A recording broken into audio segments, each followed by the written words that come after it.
नमस्कार मंडळी. माझं नाव आहे गौरी आणि तुमच्या सगळ्यांचं टेस्ट ऑफ इमोशन्समध्ये खूप स्वागत.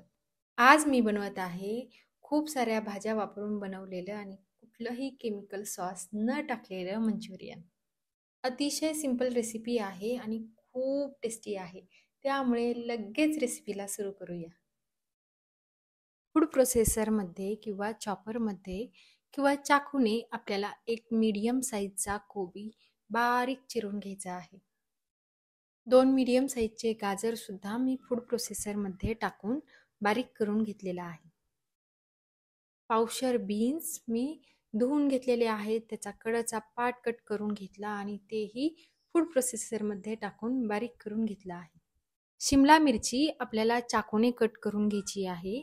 मी हिरवी शिमला मिरची घेतली आहे. जर तुम्हाला भेटत असेल तर लाल आणि पिवळ्या कलरची शिमला मिरची देखील घेऊ शकता. आता मी त्याच्यामध्ये बारीक चिरलेली कोथिंबीर टाकलेली आहे आणि बारीक चिरलेली आपल्याला पात देखील टाकायची आहे. एक मोठा चमचा मी आले लसूण पेस्ट टाकली आहे. आत्ता सध्या मी याच्यामध्ये 2 चमचे कॉर्नफ्लोअर टाकत आहे.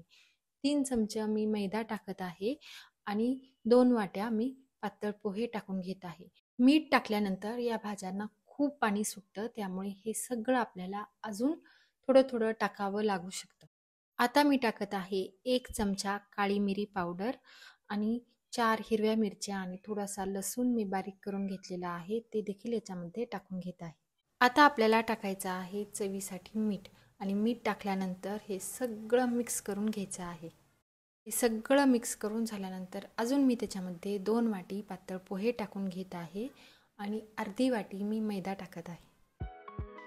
आता हे सगळं परत एकदा मिक्स करून घ्यायचं आणि मिक्स झाल्यानंतर चेक करायचं की ह्याचा मंचुरियन बॉल बनत आहे की नाही.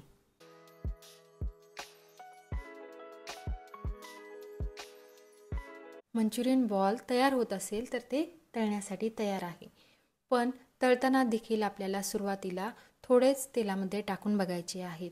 जर ते तेलामध्ये फुटले नाही तर प्रोसेस कंटिन्यू करायची आहे आणि जर ते तेलामध्ये फुटले तर अजून आपल्याला त्याच्यामध्ये पातळ पोहे किंवा मैदा टाकून घ्यायचा आहे. मंचुरियन बॉल तळत असताना आपल्याला पटकन तो हलवायचा नाही, नाहीतर तो तेलामध्ये फुटू शकतो.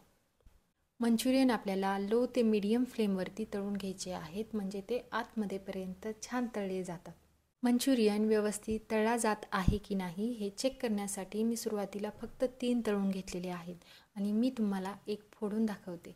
तुम्ही बघू शकता की तो बाहेरून मस्त क्रिस्पी झालेला आहे आणि आतमध्येपर्यंत तळला गेलेला आहे. अशाच प्रकारे बाकीचे राहिलेले मंचुरियन बनवायचे आणि ते तळून घ्यायचे. मंचुरियन बारीक गॅसवर खालच्या साईडनी मस्त तळू द्यायचे आणि त्यानंतर चमच्याने अगदी हलक्या हाताने ते आपल्याला पलटी करायचे आहेत.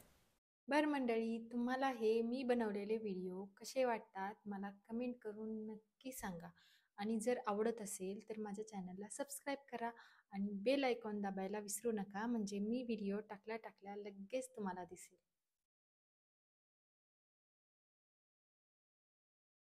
मंचुरियन मस्त गोल्डन ब्राऊन होऊन द्यायचे आणि त्यानंतर ते एका टिश्यू पेपरवर काढायचे, म्हणजे त्याचं एक्स्ट्रा तेल रिमूव्ह होईल आणि त्यानंतर ते आपल्याला केचप बरोबर सर्व करायचे आहेत. आणि तुम्हीही नक्की बनवून पहा आणि तुम्हाला कसे वाटले मला कमेंट करून सांगा. हा व्हिडिओ बघितल्याबद्दल तुमचे खूप आभार. Bye bye.